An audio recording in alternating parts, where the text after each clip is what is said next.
This is Canada Reads American Style, featuring two friends who love Canada Reads and Canadian literature. Welcome our host Rebecca from Michigan and Tara from Ontario. Hello and welcome to another episode of Canada Reads American Style. I'm Tara and I'm here with Rebecca. Hello, Rebecca. Good morning. And I just have to say that we are recording this on Friday the 13th. Yes, we are, which is always, I'm going to pull out, this is so ridiculous. So excuse me, because I'm going to pull out this line from The Office, which I was thinking of earlier today.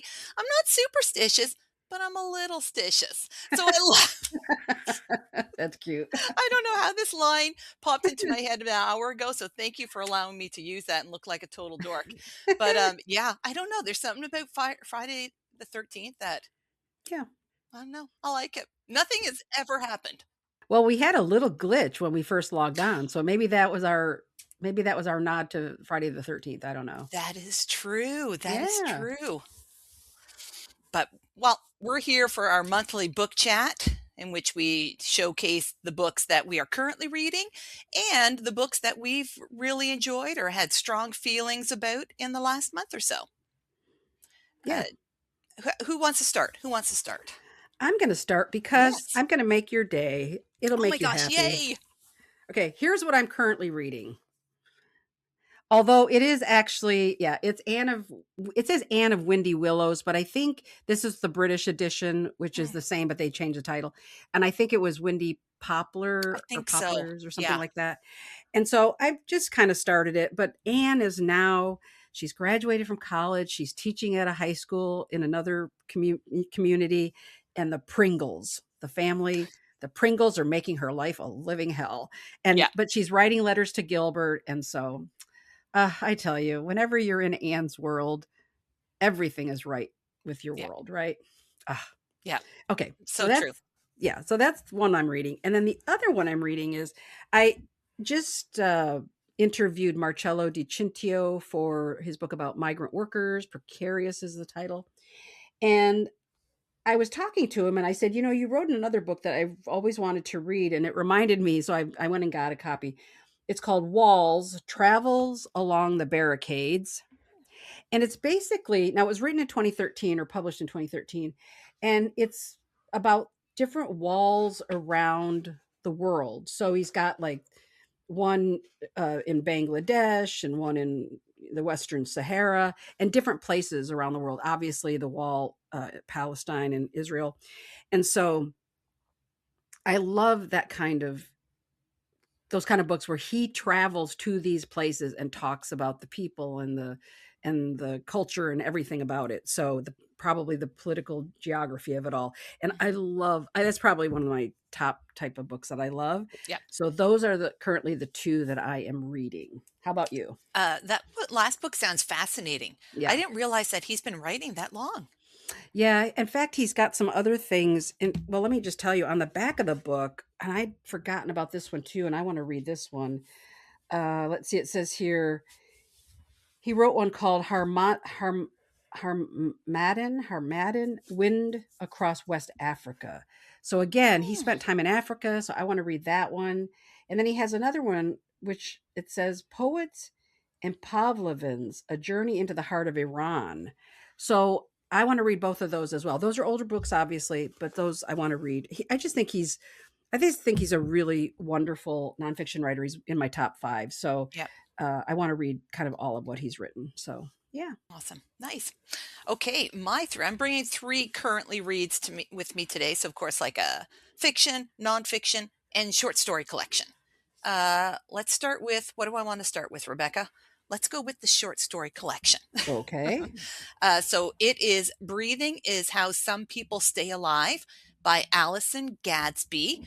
So it is a collection, interconnected short stories. Yes. So they interconnected in terms of themes and like recurring imagery and stuff like that, which I really dig finding like that kind of stuff in stories, but also characters get revisited. So you don't get like the same character throughout, but just occasionally, like there's early stories And then later in the book, another character, and will pop up, and I'm like, wait a minute, I know that character. And then you can go back and see what happened in their childhood. And Ooh. I know, I love that, because I mentioned childhood, because this book is about childhood trauma. It borders on horror, because there's a lot of uncomfortable stuff that happens here. But it's all, not all, I can't say that because I'm only in partially in. Partially? Part Partly. I was like, Parsh. okay, it's Friday the 13th. There it is. I'm partially in, and it's a lot about childhood trauma and how that trauma stays with us, stays with the characters into adulthood, affecting their relationships, their lives. And yeah, it's very good. Very short stories, like sometimes only a page or two, maybe 6 or 7 pages, which is, that's not a long, it doesn't take a long time to read the stories, but she is very good. First time I've read something by her, Alison Gadsby, but really enjoying it. Sounds good. Yeah. Let's go with my fiction next, and it is The Winter Witch by Jennifer Chevalier. Historical fiction set in the 17th century New France, what will eventually become Quebec, and it is about 2 sisters who leave Normandy and move to New France to become wives for the settlers Okay. that are in New France. One of the sisters, the reason why they're leaving is one of the sisters has an incident in her past that basically forces them to leave their home village and find a new life in the, I guess you would call it, the new world. She's leaving, referring to the title, The Winter Witch. They're leaving witchcraft behind, trying to escape witchcraft in Normandy, only to find and encounter a witch in the New France that might actually be her rescue, like help rescue her Ooh. from what's going on. Yeah, it's very good. I don't want to give too much away. Yeah. At this moment, I'm just where they're in New France. I find this whole thing that this church sanctioned sending of women to the New World strictly to be wives very interesting, and also on a timeline. Like they get there and they're like, okay, you have by September 1st to get married, because then the men are going off into the woods or something for, like Yeah. it's fascinating. It makes sense that there's like a little witchcraft thrown into this, because it is a world and a culture in which uh, witches are real, in the sense that people think they're real. Right. I Right. think so. Ooh. Yeah, I'm really enjoying it. I believe this is the first book by this author too. So that's The Winter Witch by Jennifer Chevalier. And my nonfiction book is, no surprise, in that it is a birding memoir. I will say that this morning before we podcasted, I went and wanted to tell my husband something interesting that I'd read in this book. And I'd started it off by like, this is my current like memoir. And I'm like, and it's my favorite kind of memoir, a birding memoir. And he just laughed. And I'm like, what are you laughing at? And he's like, nothing. And then he made like the little loser sign to me. And I'm like, how dare you? I But know. He I'll as take it. soon as Yes. he'll get to that age, and then he'll become a birder too, and then you can laugh at him when he Yeah. does. Well, I'm working on it, because he was not in favor of my bird feeders at first, but now he's kind of like, yeah, they are fun to watch. I'm like, yes, they See? are. There you go. But yes, he laughed at my birding memoir thing, that I would have a favorite memoir. Anyways, which one is it? It is Conversation with Birds by Priyanka Kumar. Again, birding memoirs have the most beautiful covers. Oh yeah. Yes. So Priyanka grew up in northern India. At some point in her early adolescence, like late childhood, her and her family moved to Canada.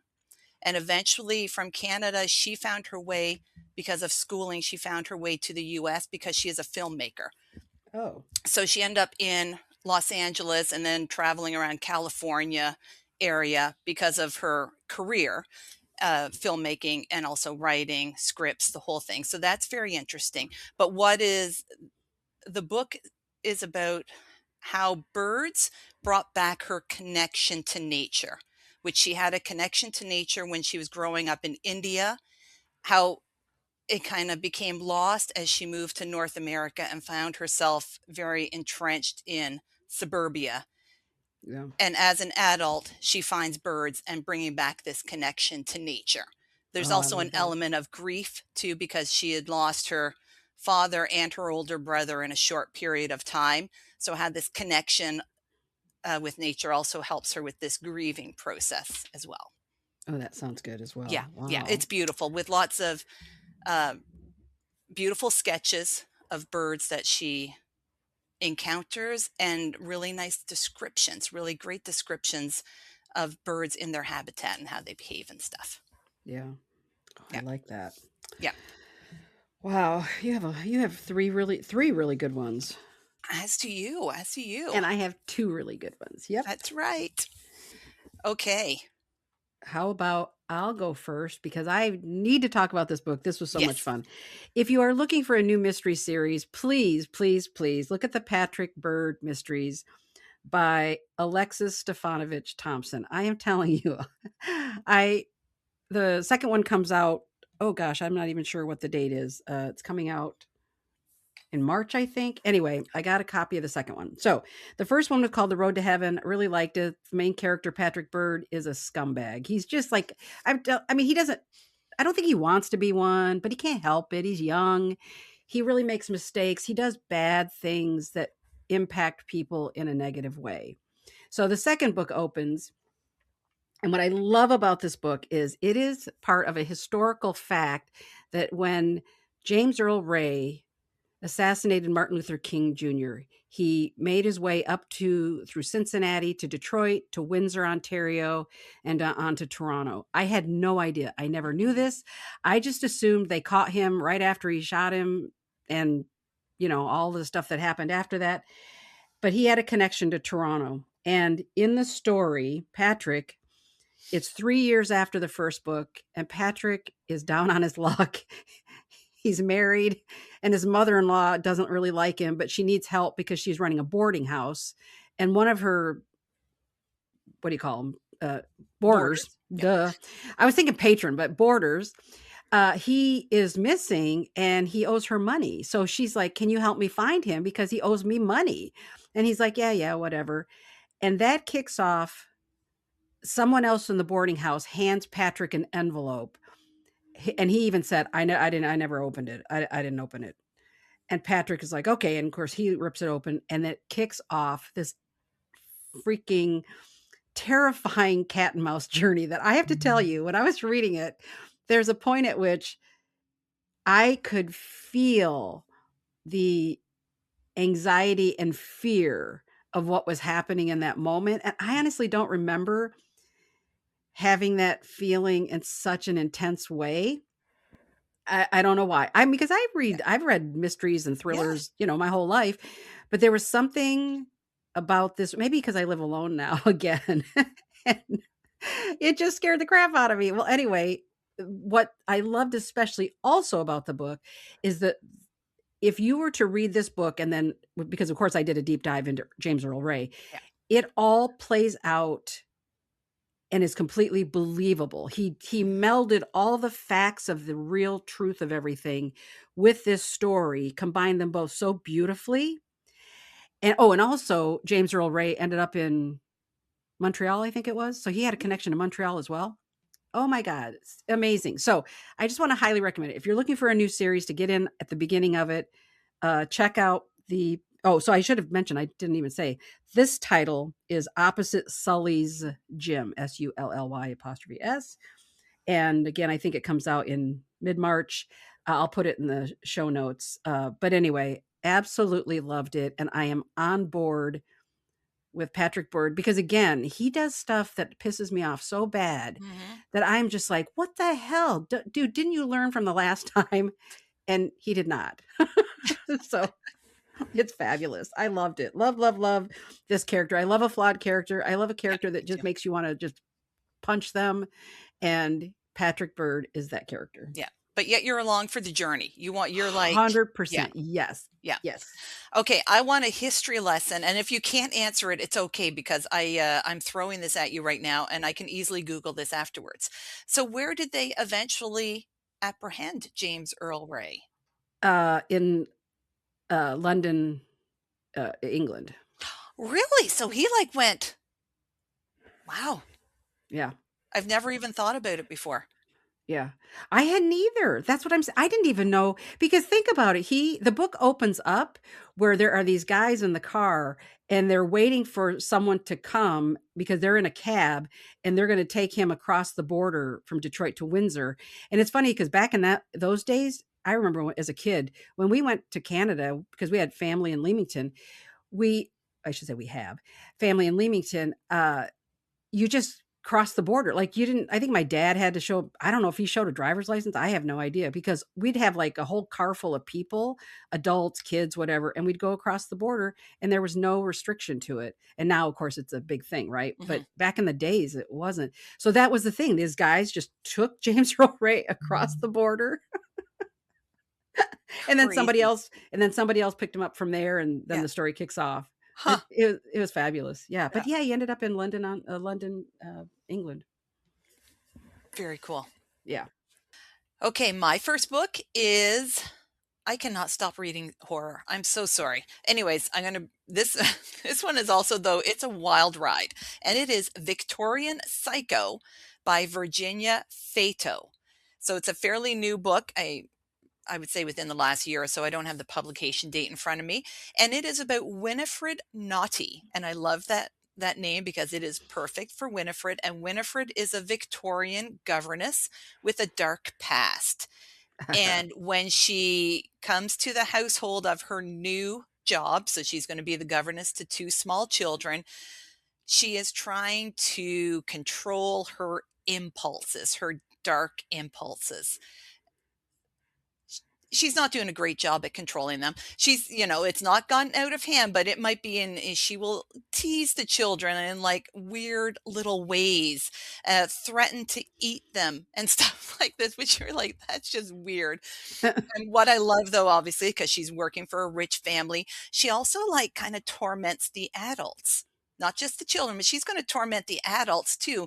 So she has the adults questioning the husband, the fathership, the paternity of his children. Like, are those really your children? And he'll be like, what did you Wow. say? He's like, and then she'll be like, oh my God, your children are lovely. Like, it's just so, I love how she like messes with their minds. Like, she's trying to control herself, but she still must, like, she's like mentally and emotionally, I'm just going to mess with them a little bit. Yeah. Can Winifred control all of her impulses? I will leave that up to you because you have to read this because it all culminates at Christmas Day. It all culminates on a Christmas Day. So this legit could be a Christmas book. I If was just gonna say, I think it Yep, should be a Christmas book. yeah. So you got to read it because can she control herself? But there is a bit of a surprise for you at the end. And this one was just a wild ride. Do I love this serial killer? Yeah, I do. She is charming, funny. She's very intelligent. She's witty. And I will say, in a book where you have someone who kills children, is she the worst person in the book? Maybe, but you know who also is really bad? All the rich people that employ her. They are terrible. They're terrible people. And did I feel bad when they got their comeuppance? No. Excellent. I Yeah. like that. Yeah. It was a super Well, fun book. we always say, we like a vengeful story. We like a little revenge Yeah. factor in our stories. I love Yeah. that. Yeah. I love that for them. Yeah. I haven't even read it, but I already love it. Yeah. It's like a short book. It's not a long read. So you just kind of jump in for the ride and just go with it. It was super fun. My next book is Searching for Terry Punchout. And as I had mentioned in the past, I was unable to get a copy of the book. And then the author, Tyler Hellard, reached out and sent me an e copy, which I really, really appreciate. I read it. as soon as somebody sends something to me, I have to read it like right in that moment, like almost immediately, right? You're very good at that. Well, I get excited that I have something new because I'm such a mood reader. I loved searching for Terry Punchout. I know that I have not read the other books, and he was telling me when I interviewed him, so you can listen to the recent podcast I did with him. He said, "Well, you haven't read the other ones yet. Don't get all excited about mine." He's very self deprecating, but it really is way more than I think people would initially think, right? So, yes, it's a hockey story, but it's about fathers and sons and those fraught relationships. It is about going home. It is about losing community and refinding community. It is such a beautiful story. I absolutely loved it. And, to be honest with you, can't remember what the theme is this year, although sometimes the theme doesn't matter. Yeah. Building bridges, is that it or I something? think that's it. I Something think like that's that. it. Yeah. Yeah. I really think this is a beautiful book. Now, I don't necessarily think that it will win, but I think it should be there for a while because it is more than the sum of its parts, right? Again, people could just look at it like, oh, it's a hockey story, but it is so much more than that. And as I was telling him before we started chatting, it parallels a lot in my life, and so it really was personal.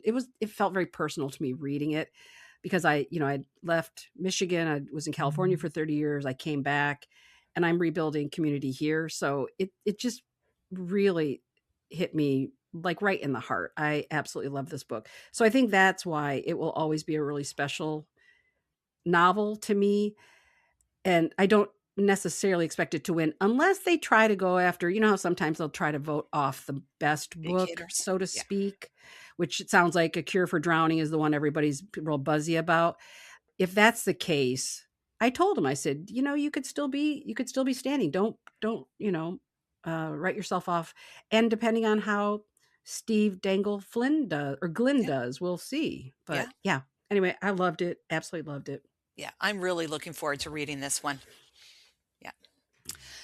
Okay, my next book, I'm bringing another collection of short stories, and it is Tell Me Pleasant Things About Immortality by Lindsay Wong.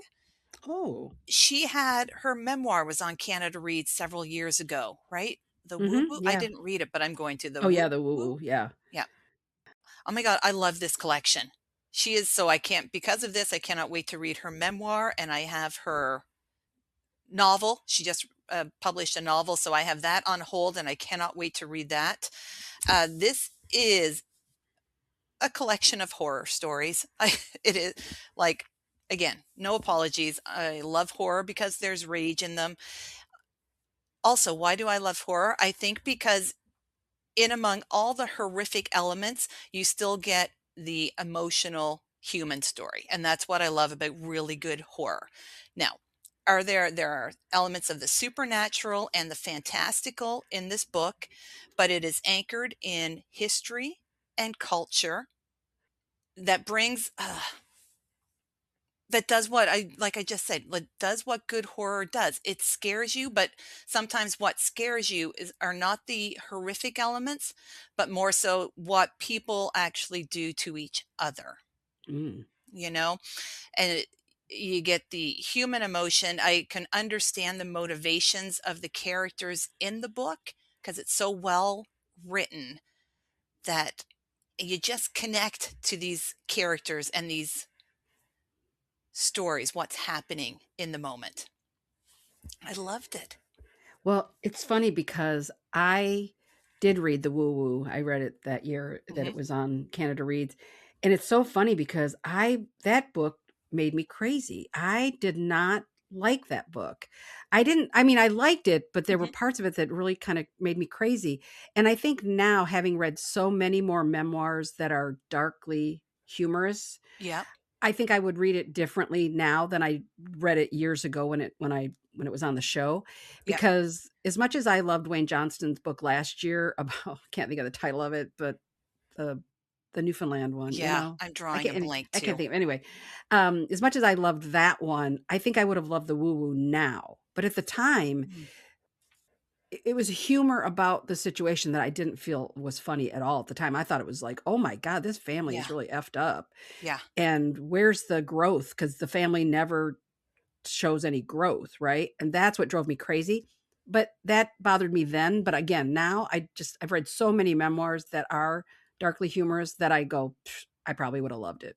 Yeah, that's I'm so sure you'll love interesting. it. Yeah, Yeah. I really feel I would, because it's, like, if I think one of the stories that really struck home, so a lot of them have to do they're when I mention history and culture, like the Chinese history and culture. So one of the stories is about, foot binding, these 2 sisters who are they're courtesans, wives of this rich man, who undergo foot binding multiple times, like Yeah. multiple times. So just even just hearing that little element of the story, that in alone is horrific, and yet it's not supernatural. It like happened. You know Yeah. what I mean? Like it was just so it's that part of it is just like, yeah, so good. Like, it's just I'm like, that's horrible and that's real, you know? And as an aside, I've been to the Bata Shoe Museum in Toronto, Oh yeah. and they have examples of the shoes that they wore and stuff, and it's horrific to see Yeah. it.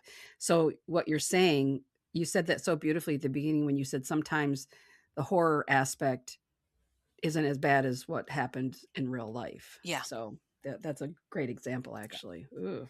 Yeah, I know. It's and because of the in this particular story, their husband has been killed, and because he's been killed, all of his wives and all the courtesans are expected to be massacred as well. These 2 sisters, because I think the house was set on fire, were able to escape because they were outside. But how difficult is their escape when their feet are both bound? Like they are dependent on other people to escape because they had to be carried out. It's yeah, that's just a little inkling of it. It's so good, such a great Wow. collection. I was uncomfortable at times reading some of it. Like, Hmm. it's not like a feel good collection at all, but damn, it was so good. So Yeah. good. Yeah. Okay. And I'm confident you'll really love her memoir because, like Yeah, I I said, think I will too. I feel like I would totally have a completely different reading experience if I read it now. So, my next book is The Breakwater by Leslie Shimotakahara. The book I believe publishes in March. I can't remember. No, I'm terrible. I feel like everything's coming out shortly that I've been reading, but it's an amazing story. It's based on a real happening in her family, but it's about the book opens where a woman and her daughter have just moved into a new apartment because the mother has separated from the father, and she's living now with her daughter in a rundown area of Toronto, I guess. And her father, who lives alone, he had been a survivor of the Japanese internment camps in Canada, but he never really talked much about his experience. And he says, I need to go to BC, Victoria, BC. And she's like, what? Because her dad never really goes anywhere. And he said, yeah, I have to go there. A friend of mine is in a like a nursing home, and he's at end of life or something, blah, blah, blah. And she's just like, what are you talking about? You can't go by yourself. So long story short, she goes with her father and her daughter to BC. And what you find out, because the chapters are written by the different characters. So I kind of love that where you get that perspective of Me different too. characters. And so it goes back in time with the father. And you find out that this friend of his or cousin, I think he says it's his cousin, that the cousin is actually his brother who he has not seen since before. It's probably been about 40 years since or actually more than that, since he'd seen his brother. And his brother had been in like a mental hospital. And it is an amazing story to see the past. And by the time I got to the end, I want to be careful because I don't want to give anything away. But what I will say is, I still have questions. And I love that I have questions because to me, that was kind of the theme that there was a secretive life that her father led, and that ultimately her uncle, and I will say, I think it's set in the 80s. So the girl, I think, is around 10, 11 years old. And Leslie had said somewhere too, I think when I'd interviewed her before about Sisters of the Spruce, she said that she discovered at a young age that she had this uncle she never knew she had. And so this is kind of, I think Leslie is a little girl telling the story. So it's interesting because the mother character is fascinating. The father who had this brother, the brother's character. Oh my god, I tell you what, every one of those characters was so, I feel, so well developed, and telling that story was emotional and painful. It was just, but and beautiful and beautiful. Oh my gosh, the ending was that I'm telling you, that last paragraph, I loved that last paragraph of the book. I thought that was so descriptive in my mind's eye. I just could see her tying that whole story together. But it really is about family secrets Mhm. and things that you will maybe never know that happen in your family, but the impact later generations. It's amazing. She is an incredible writer, and I just love her. So, and I will be interviewing her closer to the point at which the book will publish. I'll be talking to Leslie again. I love stories about family secrets. I do too, Yeah. actually. Yeah. Yeah, I Yeah, really do. Because you think about it's just an ordinary person, but what they're not telling, even like their closest family member, so you just see an ordinary yeah, person, but then they have so much more behind. yeah. I love that whole idea. What I also loved was the historical time period, because, and I was thinking I want to read more about the Japanese internment in Canada, in the US, etc., because I worked with somebody who had been in an internment camp, and she was a very private person, and nobody would ever ask her about it because that was, very private and painful, I'm sure. But I'm fascinated because of what our governments took from these Mhm. people. And I know both countries restored some, but not nearly anything close to what they lost. Yeah. And so even just reading that, and reading about her father when he was young, and then her uncle when he was young, and what brought him to where he ended up. And I cannot wait to talk to Leslie, just to find out if we know a little bit more in detail, because it's just such a fascinating story. So I highly recommend The Breakwater when it comes out. It's a good title too. I like that title. Oh yeah, and there's a reason why, and that's why it opens with the breakwater, it ends with the breakwater. Nice. Anyway, yeah. Well, I have a book about family secrets as well. And All mine is right, I called, love this. I know, I just realized as we were talking, I was like, oh my, I have family secrets as well. So mine is The Chorus Beneath Our Feet by Melanie Schnell. This one, I don't want to give too much away. Oh, because there's a lot in this book. The main gist of it, we have a brother and sister, Jess. Jess has been away from his hometown, oh my gosh, maybe 8 to 10 years, a significant amount of time. He has returned to his hometown after an incident that occurred in Afghanistan, where he's been serving. He's come home for the funeral of his best friend who was in Afghanistan with him. When he returns home, he finds that his sister Mary, who is mute, so his mute sister is missing, and also implicated in the death of a newborn baby.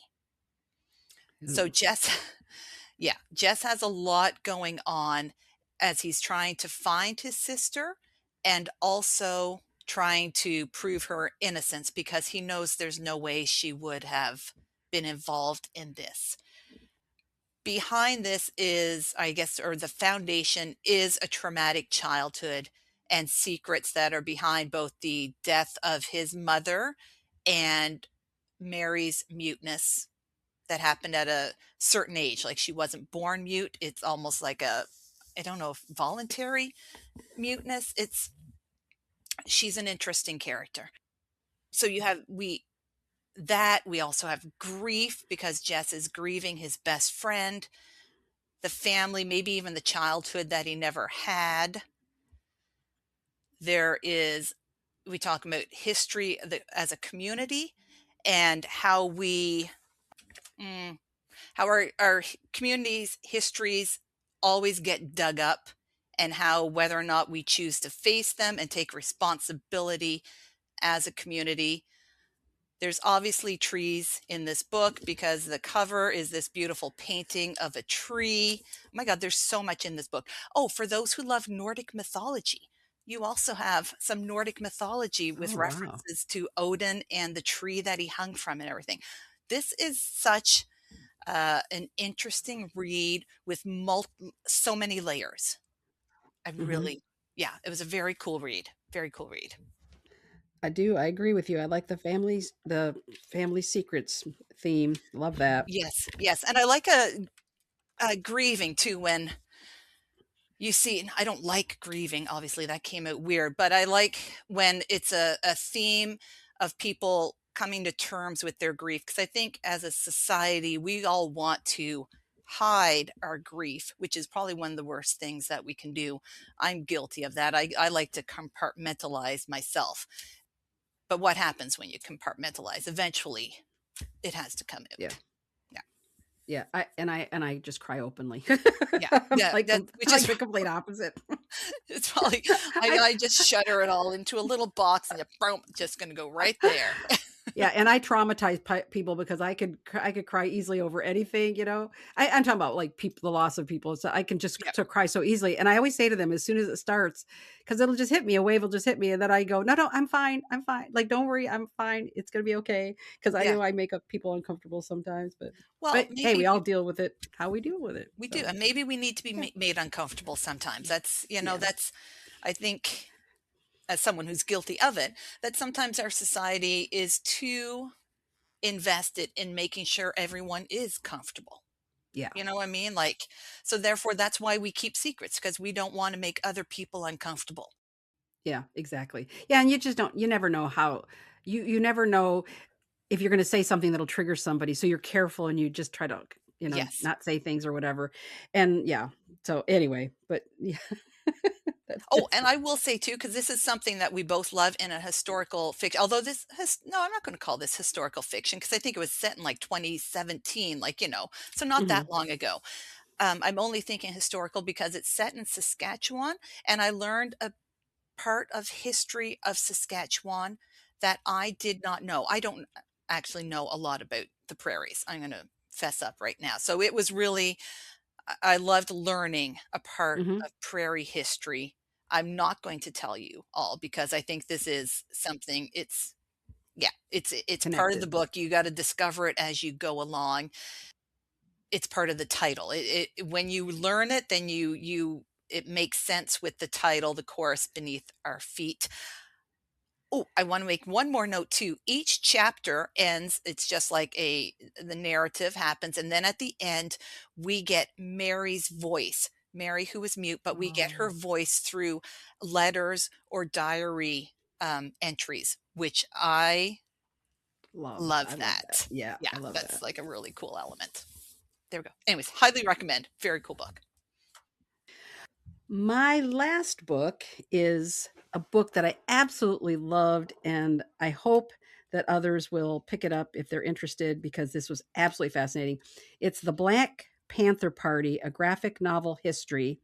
David F. Walker is the author, and Marcus Kwame Anderson is the illustrator. They also wrote Big Jim and the White Boy, an American classic reimagined, which was about Jim and Huck Finn. Did I you read loved that that one? book. Yeah, I I was going did, to and I say, yeah. loved it.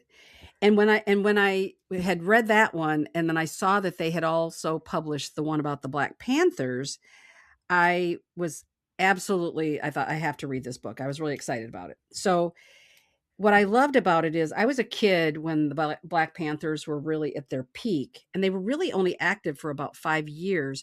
But this history was so well written. First of all, David Walker does a brilliant job of research and making the characters come alive, but also being able to impart that history. Like it's a really nice blend of telling us the history, but blending it with what feels very natural and real in terms of the conversation or what they're saying, right? It's just a perfect blend in terms of the text.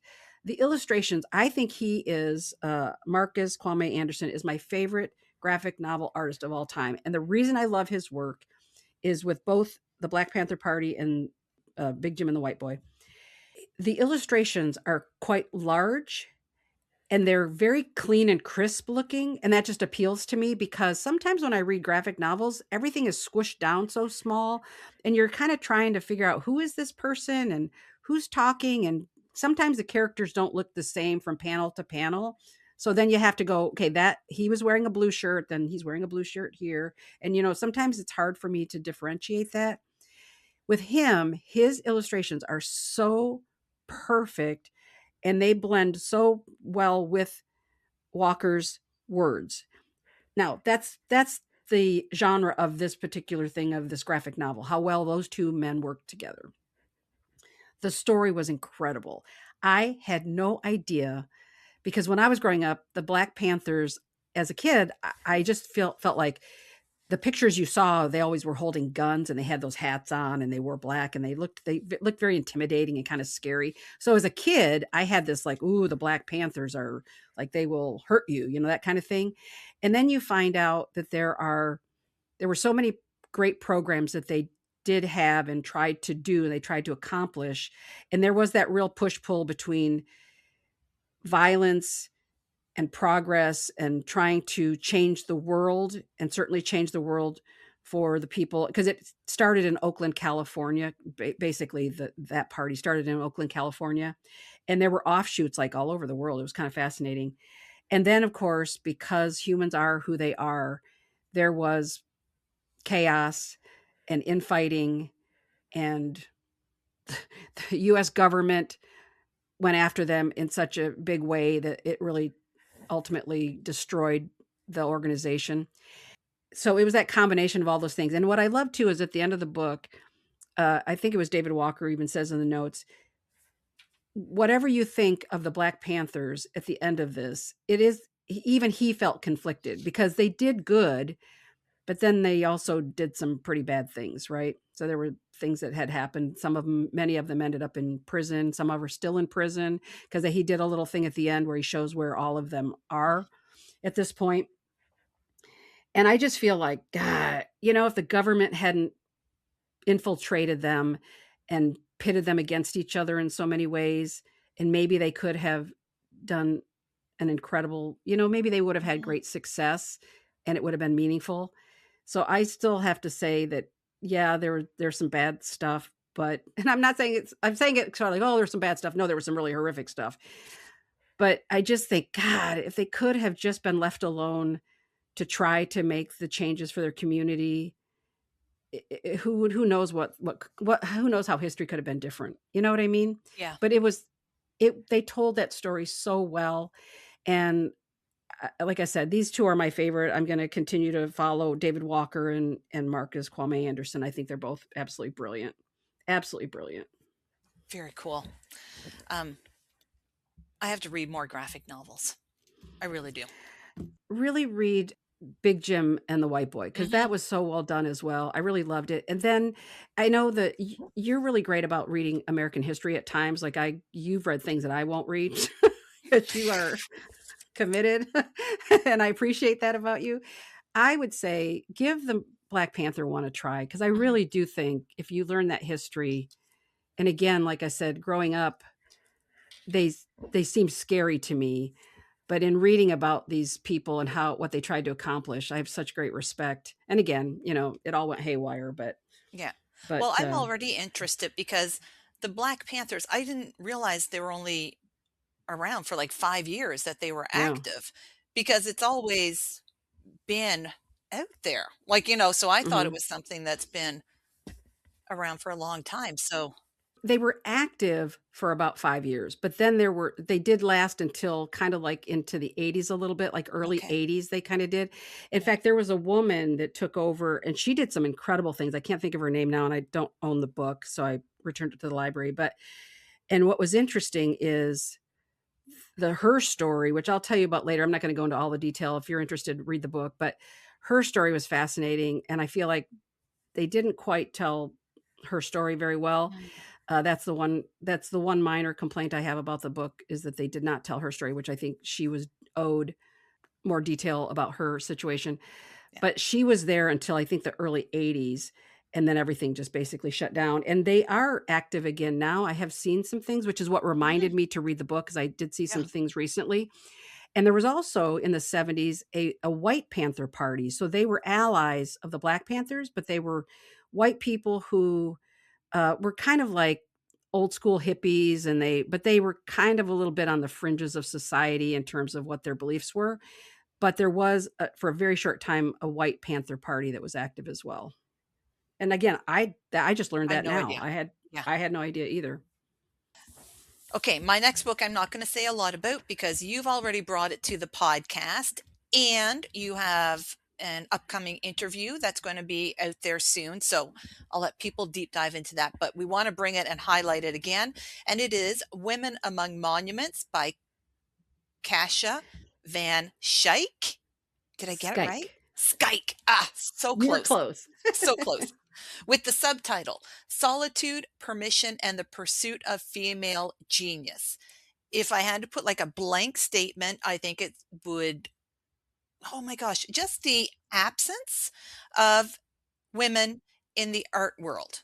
Would you say like that's generally how it's just been the absence of women in the art world and what should happen, what could happen to give us more space in the art world.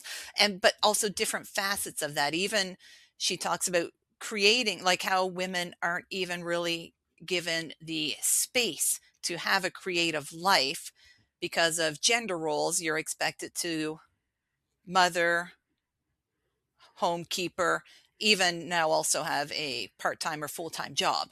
And to support usually the men who might be creative. Yes, like how much Mhm. easier it is for men to have a creative lifestyle without guilt, which also Yeah, plays a large part in women artists.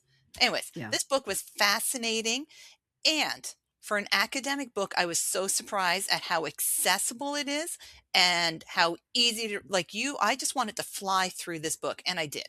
Fascinating. Yeah. Her writing is so good. A lot of, maybe what also helped make it readable too, there's a lot of memoir. She writes a lot about Mhm. her life in it as well, which I enjoyed. Her life, her childhood, adolescence, and then her finding herself, finding her creative life and making room for her creativity in her life. Yeah. Such a Yeah. good book. Yeah, and I'm buying it as a gift for people as well as myself. I bought a copy. Obviously, you and I got an early arc, Yes. but boy, I'll tell you, I ordered a copy for myself. I'm gonna give it to others. It's fabulous. If you are interested in those themes at all, especially just a beautiful memoir with a lot of Mhm. wonderful information that's fascinating, Yep. this is a great option. Yep. Yep. Oh, yeah, so good. What's next for you? That was it. I Black Panther was my last one. Yeah. Okay. Well, I have 2 more, let's go 2 more novels, so I'll just quickly put them out there for us. So next is This a Cry for Help by Emily Austin. So Emily Austin is an author who's been on my radar for several years, and I have yet to read any of her books. I hate it when I do that. Like, when there's an author that you want to read and then you just keep kind of missing or pushing it, not pushing it, just going, I'll read it soon. I'll read it soon. And then you just never did. So this is her latest book. So I immediately put a library hold on when I heard about it so that I would not have to remember to read the book. Yep. The book would just come to me. And I'm so glad I did because I really enjoyed this one. I think her last book was actually long-listed for the Stephen Leacock Oh, Award, maybe. okay. And I'm not sure. I'd have to look that up. I might be making things up because I do that. But and I said doo doo. Sorry, you can you can edit that. But let's get back to the book. So the book, our main character is Darcy, who is a librarian, and her wife Joy. When Darcy finds out about the death of her ex-boyfriend, she suffers a mental breakdown that causes her to take some time apart away from her work, from her job. When she returns to work, an incident at the library sparks protests from a particularly vocal group in her community. Yeah, we know who this Yeah. vocal group is. What I loved about this book, obviously, it's a little funny, but it's just so emotional and, like, warm, even though it touches on difficult topics. Because 'cause we're talking about a queer life, living your true, authentic queer life, coming to terms with, being yourself and not and unapologetically being yourself. I also love because Darcy is a librarian. So it talks about the importance of libraries in our communities, the role that they play in our communities, and also Darcy's fantasy, I guess, of what she thought her life as a librarian would be like Mm, versus the reality of what she deals with every day. So yeah. if you love libraries, please read this book because you're going to get, I loved it. I'm like, I should have been a librarian, but oh man, that's not easy work. But I loved it because you're just in there. Emily Austin, I love how she just, the queer love is there and it's just there. And I love it. We Yeah. need more queer books. We need more queer love stories, queer representation, trans characters who are just characters Yeah. and not there to make a point. They're just characters. Yeah. It's a great book. So now I'm looking forward to going back to her backlist that I've been meaning to read for years and just like inhaling that. It was So is really, that a newer one by her then? yes, I think this just Okay. came out in the last, like just this year, in 2026. Oh, wow. Okay. Yes, January 13th, 2026. Oh, okay. Yeah, Wow. so very recent. My last book is going to be released, I believe, in March, so it's not out yet. I got an ARC for it because I'm looking forward to speaking to the author in a few weeks, and it is definitely Thriving by Carrie Clare. Carrie Clare is a local artist or author, lives in Toronto, prolific on Instagram. Like if you want to add to your TBR, follow her on Instagram. She also has a podcast in which she speaks to authors about their books and the inspiration for their books. So it's very cool podcast. And she has a blog. Like she is in the literary world doing her magic and also writing lovely novels for us to read. So definitely Thriving is her latest book. And what is it about? It is about Clemence. Clemence, who returns to her hometown after purposely imploding her marriage in the funniest way possible. I'm not going to tell you because it was just a delight to learn how she was like, I want this to end.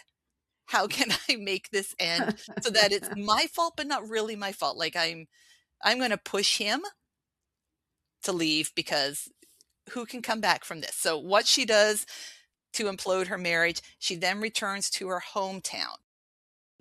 When she returns to her hometown, she's like she's using the book Eat, Pray, Love as a guide to how she's now going to find her new life. So she wants to lead a sensible life, like a simpler life as a woman with few entanglements, like just living her life. But Yeah. of course you can't do that because she's in her hometown. She doesn't go live with her family is nearby, her sister's nearby. She has multiple sisters, her parents are by. High school childhood friends are now like she's living in their sphere, and she may get like an apartment, a small apartment in a rundown house, but there's her landlady, there's the son of her landlady. She finds a job in a local bookstore, so now she gets to the owner of the bookstore who also owns the grocery store is this fantastic crusty old lady, and I loved her. She's so crusty. So all of this is to say that Clemens can't live life without entanglements, without connections, because she's part of a community. That's it. It's lovely. I pictured, so the area that she lived in Toronto was where Mike and I lived for a few years. So I could picture where she lived, Hmm. the neighborhood. She has a cat that comes to visit her. I know her apartment was run down, but it seemed the way that Carrie wrote it. I'm like, I want to live in that apartment. Maybe even if I just kept that apartment and you could run away to it for like a day or two once a There you month, go. you know? Yep. But yeah, this was just a really lovely book about finding your way and finding community. And a Yeah. community that already existed but life had just had distanced you from that community, and you just had to find your way back to it, which is, now that I think about it, which is interesting because she brought herself back into the community thinking that she didn't really want to be part of it, but she obviously did. That's like searching for Terry Punchout. It's kind of Yeah, that same idea. Yeah. yeah. Like it was so delightful to read. I really enjoyed this book, and I'm looking forward to talking to Carrie about it. Yeah. Oh, Yeah, that sounds good. yeah. Oh my goodness. There we go. Again, really some great books to recommend. We hope Yeah. that you will pick up some of these and read them. We're excited to have read them and to talk to you about them. Yeah. If you read them, let us know in the comments or send us a DM. Let us know your thoughts, or let us know what you've been reading lately that you've really enjoyed, that's like struck a chord somehow, either through emotion or horror, comedy, history, however. And as always, happy reading. Thank you for joining us on our bookish journey. If you enjoyed this episode, please consider subscribing, rating, and reviewing Canada Reads American Style wherever you listen. You can connect with the podcast and Rebecca on Instagram at Canada Reads American Style, and with Tara at On a Branch Reads. Until next time, keep reading.